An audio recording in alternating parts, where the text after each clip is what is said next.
Last month, ACC Commissioner Jim Phillips promised that he would have some new initiatives to announce over the next few months. And on Wednesday, he announced his first one, and it's not too sexy, but it still might get the job done. We're going to get into this, more realignment news, and all that good stuff here on Locked On Boston College.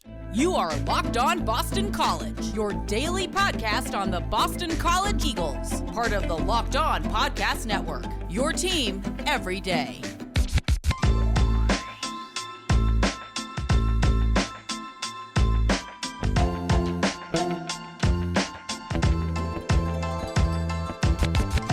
This is Locked On Boston College. I am your host, AJ Black. We're going to step away from BC football camp today because they're off and we don't have anything new to talk about with them. But we're going to get into some of the new realignment in ACC news that's so crucial to the welfare of Boston College and their athletic programs. Now, Wednesday morning, David Teal, who's an excellent writer for the Richmond Times-Dispatch, reported that the ACC has hired a new company to become their new revenue and business innovation consultant. And the company that they hired is called Fishbait Solutions, which is possibly the worst name that I've ever heard of, but whatever. If they can get the job done, they can be called whatever they want. They can be called Sesame Seed Pretzels for all I care. But this is a company that has had long-term connections with the ACC and ESPN. What they're going to be doing, the company is going to go to all 15 campuses and check and give detailed presentations about some of the things that they could bring and try to utilize and bring up as much revenue as they can for each school.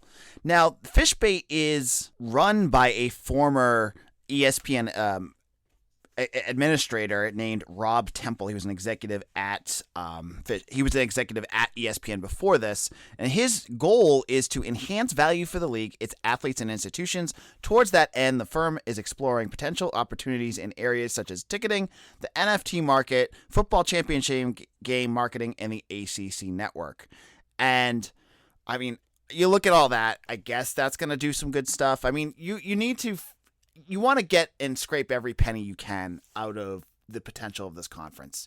You know, if it means getting $3 to $4 million per program because of all this stuff, that's worth it, right? If they can figure out a way to, get more value out of certain things so that the schools get more money, yeah, absolutely, that's worth it. So it's a small step, but I've heard and I've talked to some sources of some folks that worked at ESPN, and they have very high things to say about Rob Temple. And Jim Phillips kind of echoed that in the article too. He said, Temple's a savant when it comes to the network. We need someone 24/7 looking at revenue opportunities, especially in these new areas. Some of the streaming opportunities, taking the feed from ESPN and streaming it on different platforms. Monetize that a little bit. I want to evaluate ESPN Plus because I think there's some money there.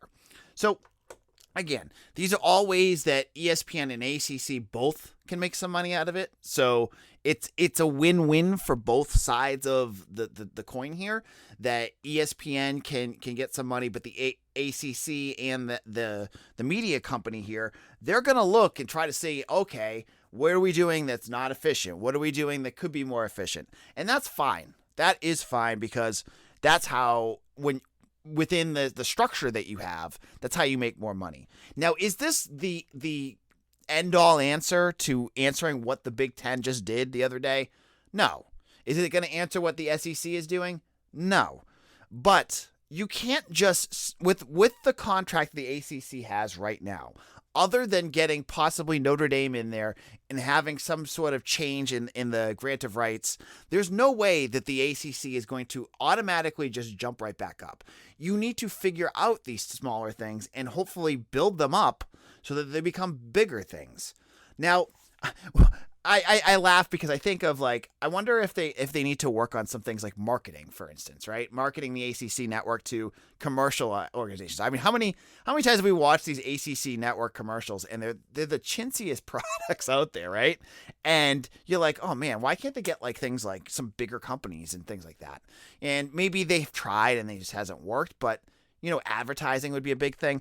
I don't know anything about NFTs. I'm not even going to begin to think about NFTs. We had a guy on 2 weeks ago to talk about the Wells Crowther NFTs that they're creating with those shoes. I'm not into the whole crypto stuff, so I'm not even going to give you my perspective on that.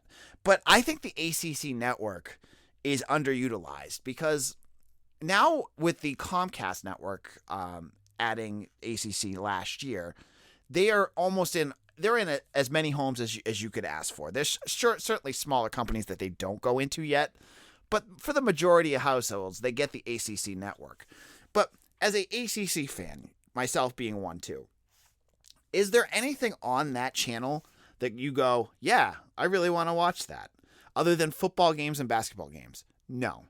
They put on, there's some regional stuff. Yeah, it's great to put volleyball and stuff like that on there.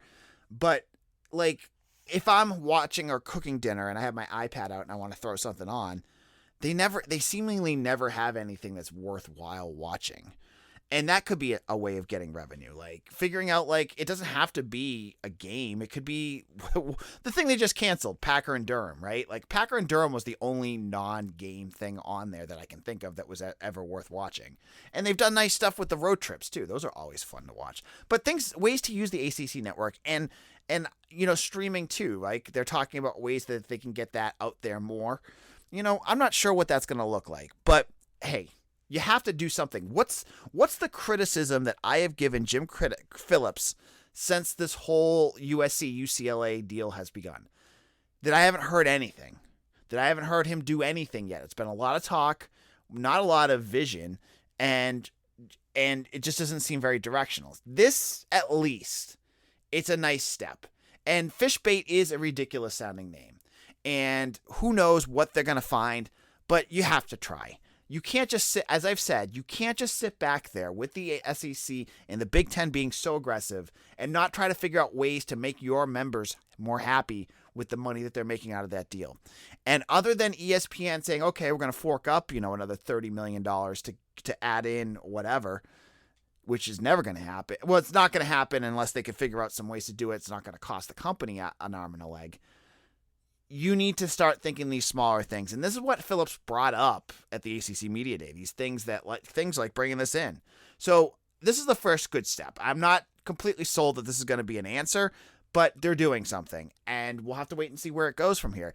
And if I remember correctly, Phillips had two things that were coming up. I'm guessing this was the end of August event that he had mentioned, but he did have something else that he wanted to announce too, that he was very vague about. So I get this feeling that there may be something else in the works in the next month or so that will also get us going. And it's going to have to be. He's going to have to continue.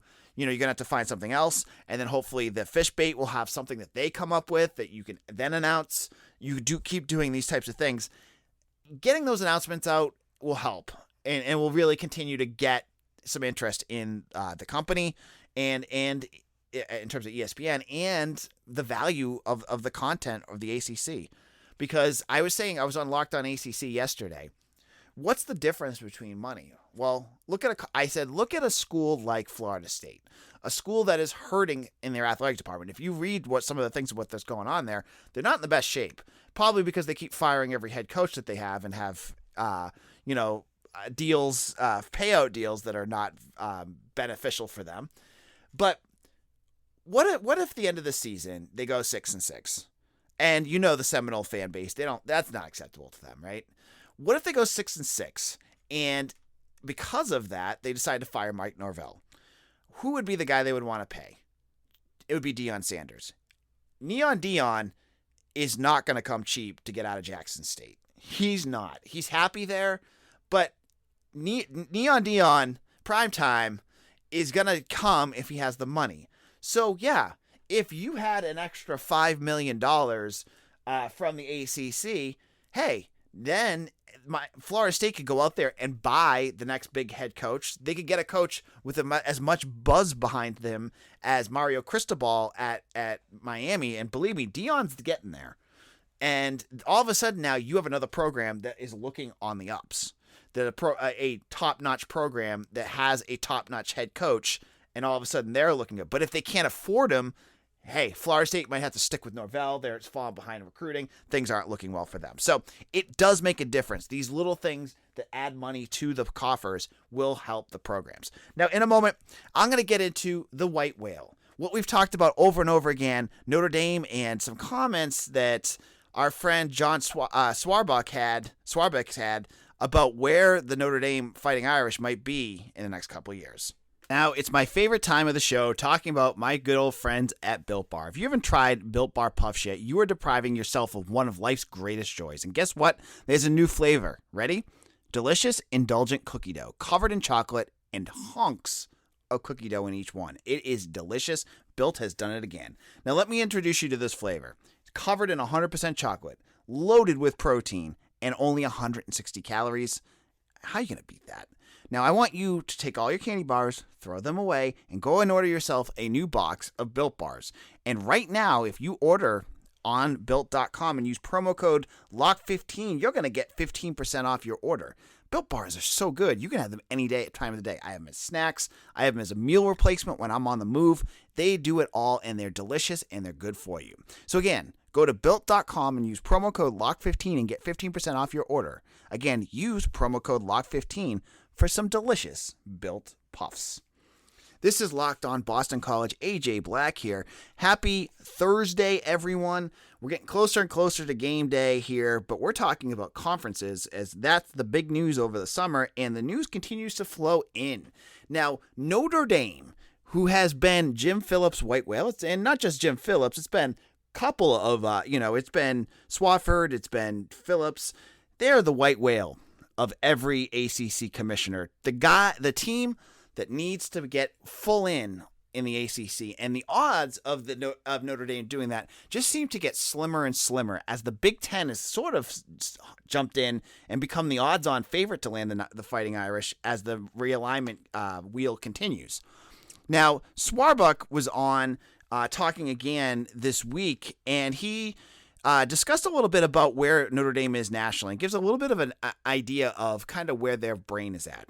He says, we've talked about conferences a fair amount. One is, do we have a committed broadcast partner who will not only carry all our home games nationally, but will compensate us for our media rights in a way that allows us to be competitive?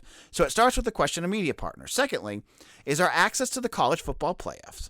Do we, as an independent, retain adequate access? I think we've proved conclusively in the past 8 years that we've had it, but both those things will play out over time. I can't predict how much time. So his comment there's a few little things that I thought was interesting. First of all, broadcast partners. If you remember, now the Big Ten is going in, it sounds like, with Fox being the primary carrier, but they're going to also probably connect with CBS and NBC as well. Well, who owns NBC? I mean, who owns Notre Dame football right now? NBC. So it would almost be a flawless carryover for the Fighting Irish to just basically go all in and go with the Big Ten, and then they could just stay on NBC and have the same deal, hopefully with more money, and that's what would make them happy there. That being said, the ACC can still be competitive there. We're talking about what they could do with the ESPN, and I've said this all along. You make yourself a Fighting Irish network or something like that where it's national, or put, figure out a way to get all their games on ESPN or ABC because they own the rights to that. They're part of Disney, right? You could do it there too. So it's not locked in to the Fox deal right now with the Big Ten, but it seems like it's trending that way. Now, he kind of gets more vague here, and I'll give you why with another quote from him. He says, "I'd like to make progress on the schedule front. It's so hard for our kids to travel the way that they do. I think we've talked about it before, but when you're going to Tallahassee and you start with a bus to Midway, and then you connect once along the way before you get there, and then you're on a bus trying to get on campus, it's probably 18, 16 hours that you've been involved in traveling. That's tough to be a pre-med major or a finance major and do that. So we're always looking for ways to make them scheduling easier. But it's media, it's college football playoffs, and it's our Olympic sports." So he talks a lot about how important the ACC has been in terms of connecting them with their Olympic sports. They have, connections with basketball and all those other sports that they've been part of. So what do I take away from that? So he takes a little shot there at the ACC and just how the setup is and having to travel to Tallahassee and how tough that is. But I'd also ask Swarbrick, and I'm not sure, it could be that, there's airports closer, but how quick of a drive is it? I mean, how quick of a flight is it to go to California now that you have to travel to UCLA and USC? I mean, it's not that. I'm sure that it's going to be long for that too. But the airports are not as far away from UCLA and USC than it is to Tallahassee, and I'm sure whatever airport that they have. But again, it seems more and more like he's kind of leaning towards those Big Ten things. So we have some time to wait here. It's not, I think Notre Dame has their rights for another year. I think it's the end of the 2023 season. So we'll have to wait and see. But if this is the ACC's big answer to what's going on in the other conferences, if Notre Dame is really thinking of getting in and going into a conference, which it doesn't sound like they're ruling it out. It sounds like that they're starting to read the writing on the wall in terms of the college football playoffs and the way that that's going to set up so that it's going to be a lot harder for them to make it as an independent. Then I think you're going to see, Notre Dame dipping their toes and figuring out where they want to go. It's going to be up to Phillips again to come up with a package that blows away the Big Ten, and that's going to be tough. But if you're serious about this, if you're serious about Notre Dame, and you know that they're crucial to the future of your conference, you pony up the bucks. You figure it out. And Dennis Dodd has said all along that he's talked to Swarbick, and the money that they want per year is $75 million a year, which is, I think right now, more than twice what an ACC school makes. So they got a long way to go here, folks, but it doesn't look good for Notre Dame entering the ACC. Now, in our final segment, I'm going to talk a little bit about basketball and some more realignment news that has affected one of the big basketball challenges that has happened every year for the last 15 years or so. This is Locked On Boston College. AJ Black here, and we are talking about, it's a big realignment day here. We're talking about all the ins and outs of some little things that are going on that are affecting the ACC. And why I bring this up is obviously this is a Boston College podcast. This does impact the Eagles. This, obviously the health of the ACC is so important. We've talked about all the different iterations of where BC could end up. The safest one right now would be the ACC to stay healthy so that BC can stay there and not have to worry about things. But, things are changing. We'll have to wait where it goes. But right now, one little thing that popped up, we mentioned in our last segment that Big Ten looks like they're going to get an agreement with Fox to be their big carrier, is that with that happening, that means that the Big Ten is no longer on ESPN. And ESPN is the primary holder. They own the rights to the ACC Big Ten Challenge. Now, that is the annual conference games between the ACC and Big Ten that they have every single year. And it has been a big moneymaker, I think, for ESPN for years past. Now, I don't imagine that Fox is just going to go, okay, how about you get the home games and we'll take those home games and go from here. Media conglomerates are they're pretty territorial about their stuff. So ESPN's going to want to hold on to the rights of that. So they're not going to just give it to Fox. They're not going to just reach out and make a deal here. I just don't see that happening. So, what do the ACC do now? I mean, I honestly, as a Boston College fan, don't care because BC hasn't played a attractive game in the Big Ten Challenge in years. Either they miss it because their team is terrible, and that's on Boston College for that.